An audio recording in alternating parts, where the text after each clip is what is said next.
Welcome to रोजगार pillow. आज हम इस वीडियो में यूपीएसआई एग्जाम 2025 के लिए बीएनएस 2023 का अध्याय 4 पढ़ेंगे, जिसमें धारा 45 से लेकर 62 तक हैं। इन धाराओं को हम एक चाचा क्रिमिनल किंग के माध्यम से याद करने की कोशिश करेंगे। शुरुआत है 45 से लेकर 48 तक की धाराओं को।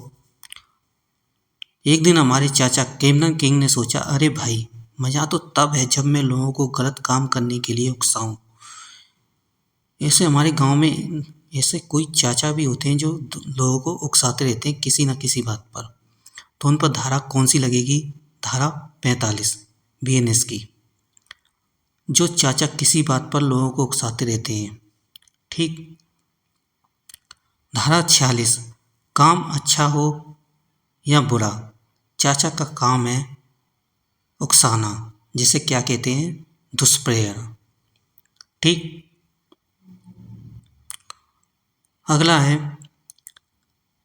धारा 47। धारा 47 क्या कहती है कि भारत में बैठकर विदेश लोगों को भी उकसाते हैं। ठीक। जैसे हमारे चाचा भारत में बैठकर विदेश में लोगों को भी उकसाते रहते हैं।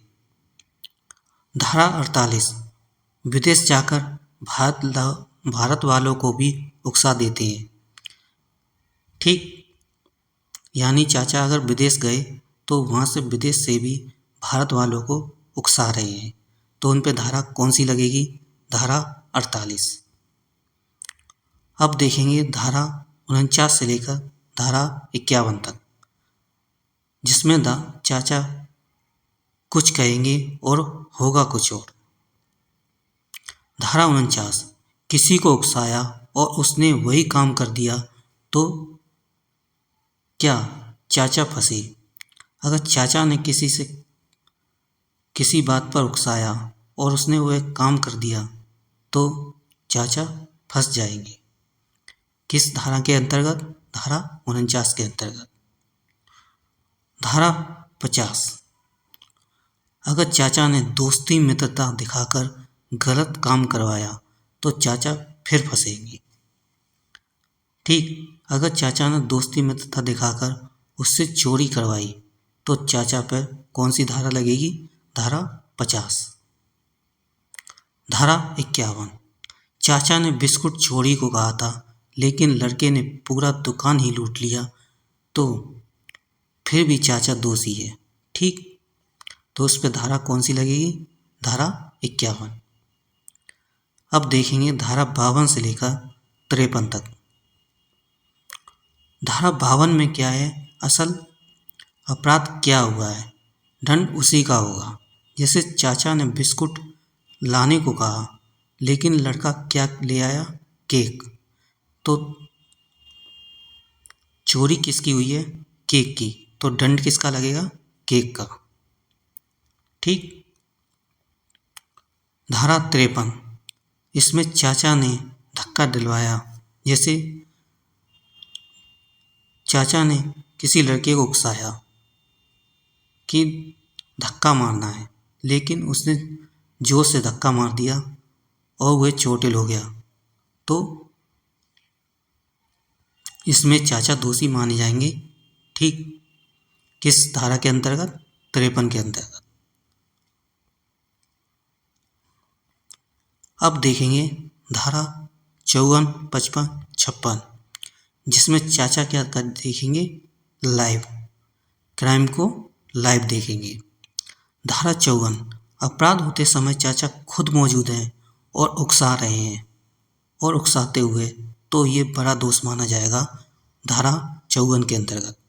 धारा 55 अगर क्राइम बड़ा है, मौत आजीवन कारावास का, तो चाचा को भी वही सज़ा मिलेगी। अगर धारा 56 क्राइम छोटा है तो वही छोटी सज़ा मिलेगी, जिसमें चाचा दूसरे को देख रहे हैं और उकसा रहे हैं। धारा 57 10 या अधिक लोगों के अपराध का पता है पर चाचा ने उसे छिपा लिया तो चाचा भी दोषी होंगे। किस धारा के अंतर्गत? 57 के अंतर्गत। धारा 58 मौत आजीवन वाले अपराध का प्लान छुपाना। तो ये एक बहुत बड़ा अपराध माना जाएगा। किसके अंतर्गत? धारा 58 के अंतर्गत। धारा 59 चाचा अगर सरकारी कर्मचारी हैं और अपराध की प्लानिंग छुपा रहे हैं तो चाचा दोषी माने जाएंगे। धारा 60 साधारण कारावास वाले अपराध की योजना छुपाना, तो ये भी एक अपराध माना जाएगा। धारा 61 आपराधिक षड्यंत्र चाचा 6 दोस्तों को बुलाते हैं और कहते हैं बैठो भाई चलो क्राइम की प्लानिंग करें। जब 2 से ज़्यादा लोग बैठकर अपराध की योजना बनाते हैं तो क्या कहलाता है? षड्यंत्र। ठीक, और इसको याद करने की ट्रिक है 6 लोग एक टेबल पर।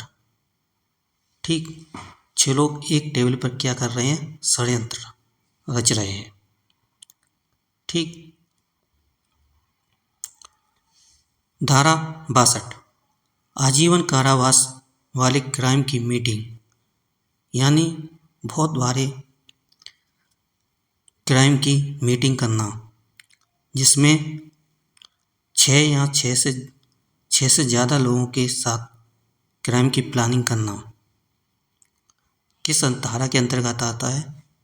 62 के अंतर्गत। इसमें तो आप षड्यंत्र रच रहे थे, लेकिन इसमें आप क्या कर रहे थे? आजीवन कारावास वाली क्राइम की मीटिंग कर रही हैं। किसके अंतर्गत? धारा 62 के अंतर्गत। तो ये थी अध्याय 4 की। ठीक,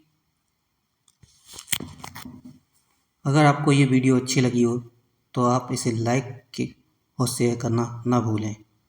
जल्दी मिलते हैं अध्याय 5 के साथ। तब तक के लिए धन्यवाद।